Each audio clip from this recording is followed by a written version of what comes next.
پلان استراتژیک وزارت امور داخله ترتیب، تدوین و به منصه اجرا گذاشته شد. پلان استراتژیک وزارت امور داخله به اساس احکام و فرامین عالیقدر امیرالمؤمنین حفظه الله، هدایات مقام محترم ریاست الوزراء، اوامر مقام محترم وزارت امور داخله و تحقیقات انجام شده از سوی معینیت پالیسی و استراتژی وزارت امور داخله ترتیب و تدوین گردید.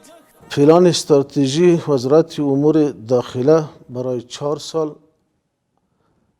7 بخش داره و هر بخشش از خود به اصطلاح جدا هست و ایره همکارای ما به اصطلاح که در معینیت پالیسی و استراتژی کار میکنه، اونا کوشش کردن، زحمت کردن، 6 ماه روی کار کردن تا اینکه بتوانن امی وزارت به اصطلاح توانمند بسازن، فعال بسازن تا اینکه بتونن کار و خدمات ارزنده داشته باشه. 7 هدف امنیت پالیسی و استراتژی کار کردن، زحمت کردن، تکالیفی کردن در مدت 6 ماه. امروز الحمدلله تانستیم ما که پلان 4 ساله در وزارت امور داخله تقدیم کردیم که پلان 4 ساله فعلا منظورش آمده و دیگه از طرف وزیر صاحب محترم تایید شده، منظور شده. برای ما یک خوشبختی و خوشحالی است. این پلان استراتژیک دارای اهداف ذیل می باشد: تنفیذ قوانین و اصول شرعی از طریق تقویت امنیت، مبارزه علیه جرایم و عناصر شریر و فتنه‌گر، تقویت اصلاحات در وزارت امور داخله و ادارات ولایتی آن، تقویت حکومتداری خوب و پاسخگو در مرکز و ولایات،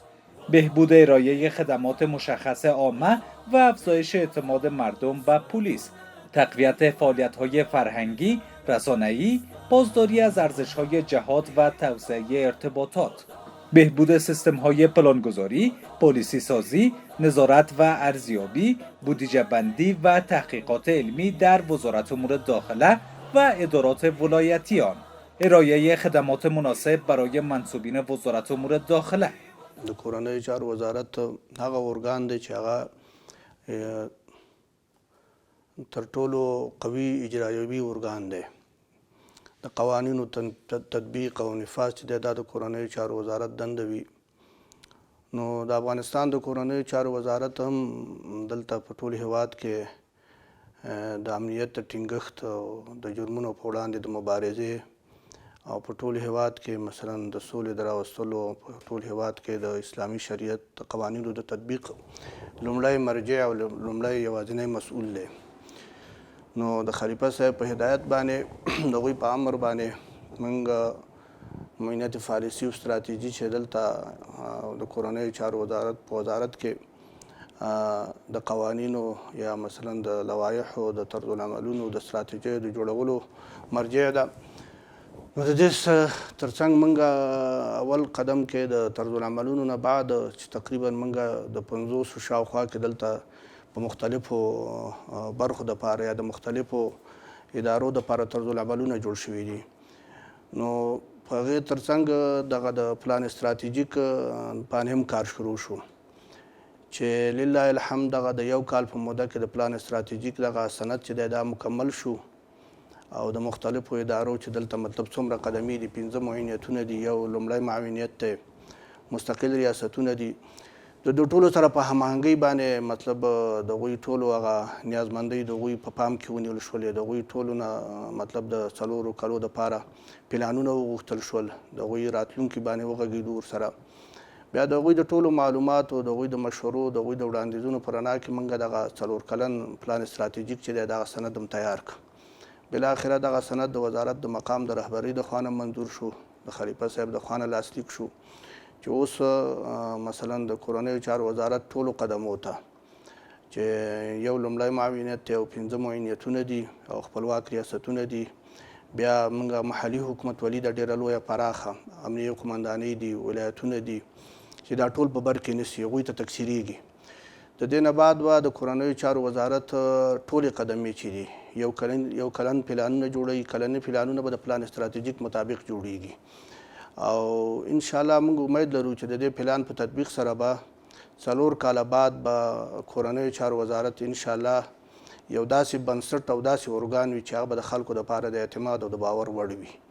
تغییراتی که بعد از پیروزی مجاهدین و خاتمه اشغال در کشور به وجود آمد، وزارت امور داخله را در شرایط جدیدی قرار داد که باید با اتکا به اقتصاد داخلی و نیروها و ظرفیت‌های موجود امور کاری این وزارت را ساماندهی نماید. این امور شامل پلانگذاری، آموزش پرسنل، ادغام مجاهدین، تجدید ساختار و تشکیلات، مدیریت حکومتداری محلی، تأمین نظم جامعه، تأمین و حفظ امنیت و ایجاد ظرفیت‌های جدید در پلیس و ادارات محلی متناسب با نیازمندی‌ها می‌گردد. پلان استراتژیک وزارت امور داخله ضمن تسهیل مدیریت موارد یاد شده با عنوان منبع اساسی برای پلانگذاری خدمه‌های وزارت امور داخله در مرکز و ولایات قرار می‌گیرد. ما برای از اینکه پلان‌ها، پالیسی‌ها، استراتژی‌ها طوری که قبلا هم عرض کردم مستلزم درک و فهم واقعیت‌های موجود جامعه، ساختار و سازمان مربوطه است. ما بدون از اینکه واقعیت‌های جامعه، خواست مردم، خواست خدمه‌های مربوطه و منابع موجود را در نظر بگیریم نمیتوانیم ما استراتژی لازم و معقول و قابل تطبیق را به اصطلاح تدوین بکنیم یا به وجود بیاریم. به همین اساس در قدم نخست همکاران ما و شمول همکاران محترم دیگه که در ریاست استراتژی هستند به ولایات مختلف کشور سفر نمودیم، از نزدیک وضعیت عمومی را بررسی کردیم، به سرحدات کشور سفر کردیم، از نزدیک با مسئولین محترم، با قماندان صاحبا، والی صاحبا و مجاهدین از نزدیک صحبت کردیم، خواسته های اونها را، شرایط عمومی اونها را بررسی و ارزیابی کردیم و به همین ترتیب تحقیقات را در این زمینه انجام دادیم تا به اصطلاح دیدگاه های مردم و خواسته های مردم را دریافت بکنیم که اونها چی میخواهند، چی خواست و آرزوهایی دارند، توقعاتشان از وزارت امور داخله در 4 سال آینده چی هست. یک کمیته تشکیل شد، کمیته رهبری تدوین پلان استراتژیک به امر جناب وزیر صاحب محترم امور داخله. با آنها جلسات متعدد را برگزار کردیم. تقریبا در حدود بیشتر از 40 جلسه ما برگزار کردیم با قدمه‌های مختلف وزارت، طوری که عرض کردم قبلا هم در ولایات و هم در مرکز، با قدمه‌های مختلف، معاینت‌های مختلف، ریاست‌های عمومی مستقل و غیر مستقل مختلف صحبت کردیم، مجالس داشتیم، دیدگاه‌ها و نظریات اونها را به صورت کتبی دریافت کردیم و در کنار تیم یا کمیته رهبری تدوین پلان استراتژیک یک کمیته دیگری به نام کمیته تکنیکی تدوین پلان استراتژیک در داخل ریاست استراتژی بود که ما با اتکای و ارزیابی و تحلیل عمومی که از وضعیت عمومی کشور و بخصوص قدم‌ها و نهادهای مربوط به وزارت امور داخله داشتیم و همچنان با استناد به دیدگاه‌ها و نظریات و بحث‌هایی که با قدم‌ها و نمایندگان معینت‌ها در سطح مرکز داشتیم، بالاخره اقدام کردیم به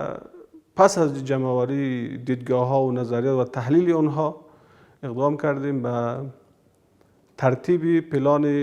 ترتیب و تدوین پلان استراتژیک 4 سال آینده وزارت امور داخله.